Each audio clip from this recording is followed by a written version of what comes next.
Hello gamers, and welcome to my channel. For the past week, I've been grinding the ever-living crap out of Battlefield 2042's early access, but now the game is going live for all players to enjoy.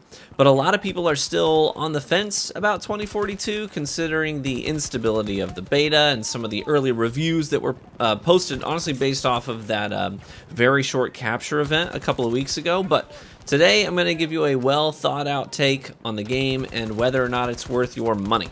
We'll break down what the game has to offer, what kinds of bugs you might encounter, and what DICE has planned for the future of the game.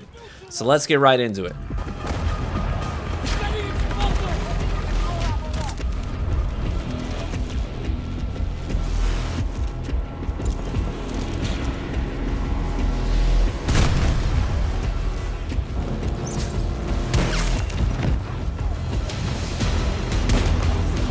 Now, in this video, we're going to be honest about some of the serious drawbacks and concerns with the full release of Battlefield 2042, but the first thing I want to touch on is the one thing I really hope gamers take away from this video, and that's the fact that Battlefield 2042 absolutely delivers those classic Battlefield moments that fans of the franchise have grown to love.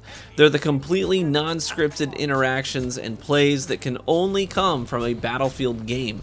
I'm talking about getting picked up by a tornado and yeeted hundreds of yards away right into the zone that you need to capture, and then, mowing down an unsuspecting opponent who spawned there. I'm talking about dropping out of the sky and landing with a riot shield right on top of a sniper's head. I'm talking about having a player camp in a building staring at the door, so you just blow up the wall and shoot him in the face. I mean, there are so many crazy hype moments in Battlefield that you can't get anywhere else. In 2042, it delivers these, and I'm grateful that it does, because that's really the charm and the heart of Battlefield to me. Now, that's not to say that the game doesn't have any technical challenges, and that takes us into the bad news. The early access revealed many of these issues, and I'll mention several of them here, but it's also worth noting that DICE already dropped a day one patch. So as soon as you download the game, you'll have some of these bugs patched, so you can hit the ground running with a somewhat smoother experience. But the early access week was rough, to say the least, and there are a lot of glaring issues that have not been fixed yet. DICE already stated that they have 2 more patches coming in the next 30 days. That's really not a bad timeline. 2 patches in the next 30 days. But until those come out, here's what you might encounter. There is a glitch where when you die, you could get stuck in the downed state and you won't be able to redeploy. You'll just lay there helpless until you leave the match.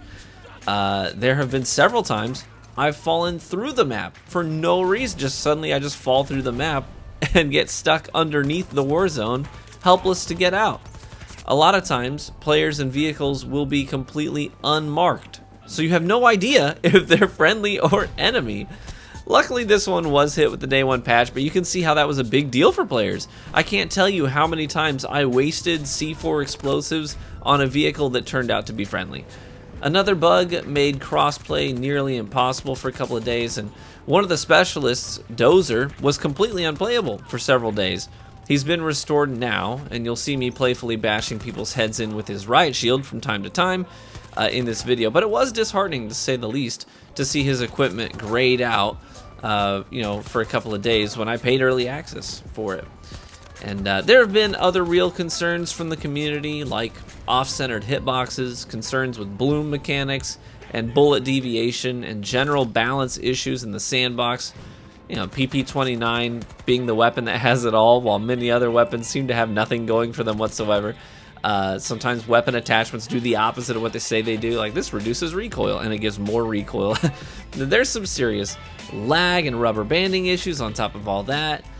Luckily, a lot of these things have already been addressed or have already been patched out with the day one patch, but many of us still had to deal with those problems, and it certainly wasn't a great foot to lead with for DICE.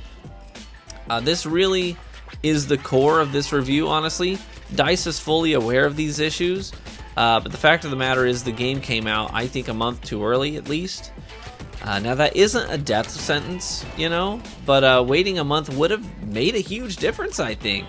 These basic performance issues they taint the entire experience for gamers, and the early reviews took an absolutely catastrophic hit because of it. Without these base performance issues, 2042 is a really fun game, you know, with just your typical problems that can be fixed over time, like map balancing, moving breakthrough capture points to better locations, etc. But for 2042 to launch with these glaring basic performance problems is a really bad look, especially when Halo Infinite's multiplayer launched the same week, free to play, with little to no instability. The only Halo complaints right now are about progression systems and basic balance issues. Those are the kinds of problems you want to have on launch, because it means your community is loving the game and they want to be rewarded for playing it.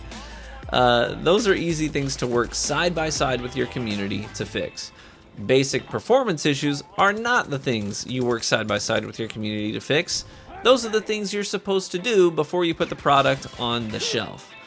Now, like I said, Battlefield 2042 is a really fun game and I absolutely love it. I don't want people to avoid the game entirely, but I will recommend that you let DICE have a month to fix, you know, the things they say they'll fix, and then look into the game, yeah? Read some updated reviews then, see where the game sits. If you're a die-hard Battlefield fan, and you still want to get started now, that's not a bad idea, honestly. I'm unlocking all the weapons and attachments and skins for my favorite specialists so that I can have a leg up when the game receives more polish down the road. Many Battlefield discussions out there right now, they reference Battlefield 4's rocky launch, and those discussions are mostly good because players are they're not actively excusing the launch of 2042, but they are definitely optimistic about where 2042 can go. The Portal experience is great for Battlefield fans, and playing nostalgic maps and modes is absolutely fantastic. Hazard Zone, Battlefield 2042's Extraction Royale mode, has mixed reviews based on your tastes, but many people really love the experience, and I think there's a future for that mode in the Battlefield universe for sure. But the All-Out Warfare Core 2042 modes need some love. Fans are noting that Battlefield 4's launch was horrible. The game was, much like 2042, fundamentally broken in many ways, not just your basic balance issues, but down to the core of the game. There were hit registration issues, grenades were nukes, vehicles were dramatically overtuned and dominating the game, performance issues, ruined player experiences, and many players couldn't finish matches without crashes and error codes. It was an absolute nightmare. But even though the game had bad bones, DICE was not only able to salvage the game over time, but turned it into an incredible Battlefield title with some sick maps, some incredible weapons added to the arsenal, and a stable experience so players could just enjoy their immersion. I think 2042 will get there, honestly. I don't think it's going to be totally fixed in a month, but I think that in a month we'll hopefully be at the stage where it's more of a cooperative effort between the studio and the community to bring Battlefield into the best version of itself that it can be in the modern era of gaming. And there you have it. So thanks for watching this video, and I hope that you found it helpful as you weigh your interest in 2042. Leave a like on the video, only if you think it earned one, and feel free to subscribe for additional Battlefield content. Be warm and well fed, my friends, and I hope to catch you out on the battlefield.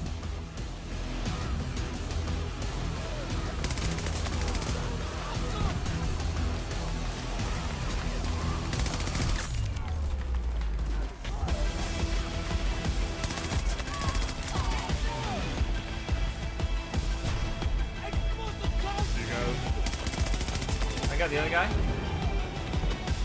Oh, they're just respawning like crazy. Just spawn. I got a couple.